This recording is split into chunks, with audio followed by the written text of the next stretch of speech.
بسم الله الرحمن الرحيم اعلموا أنما الحياة الدنيا لعب ولهو وزينة وتفاخر بينكم وتكاثر في الأموال والأولاد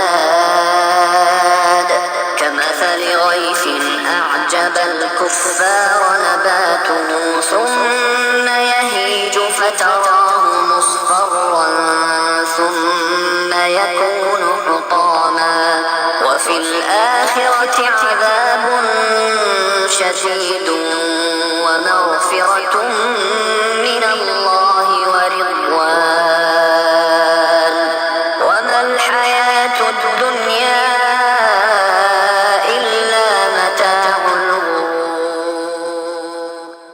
خوب جان رکھو کہ دنیا کی زندگی صرف کھیل تماشا، زینت اور آپس میں فخر و غرور اور مال و اولاد میں ایک کا دوسرے سے اپنے آپ کو زیادہ بتلانا ہے.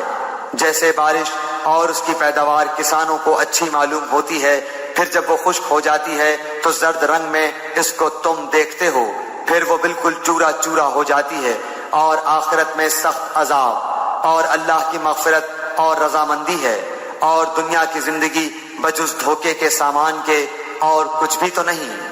اس مضمون کو پوری طرح سمجھنے کے لیے قرآن مجید کے حسب ذیل مقامات کو نگاہ میں رکھنا چاہیے.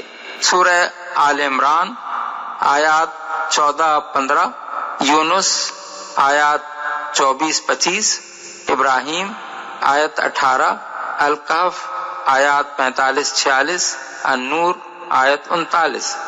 ان سب مقامات پر جو بات انسان کے ذہن نشین کرانے کی کوشش کی گئی ہے وہ یہ ہے کہ یہ دنیا کی زندگی دراصل ایک عارضی زندگی ہے. یہاں کی بہار بھی عارضی ہے اور خزاں بھی عارضی.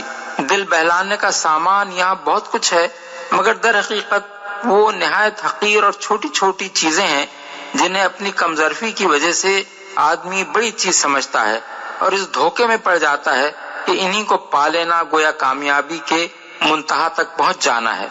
حالانکہ جو بڑے سے بڑے فائدے اور لطف و لذت کے سامان بھی یہاں حاصل ہونے ممکن ہیں وہ بہت حقیر اور صرف چند سال کی حیات مستعار تک محدود ہیں، اور ان کا حال بھی یہ ہے کہ تقدیر کی ایک ہی گردش خود اسی دنیا میں ان سب پر جھاڑو پھیر دینے کے لیے کافی ہے.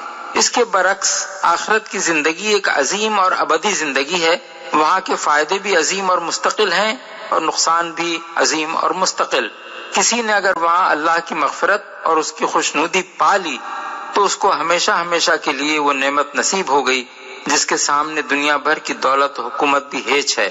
اور جو وہاں خدا کے عذاب میں گرفتار ہو گیا اس نے اگر دنیا میں وہ سب کچھ بھی پا لیا ہو جسے وہ اپنے نزدیک بڑی چیز سمجھتا تھا تو اسے معلوم ہو جائے گا کہ وہ بڑے خسارے کا سودا کر کے آیا ہے.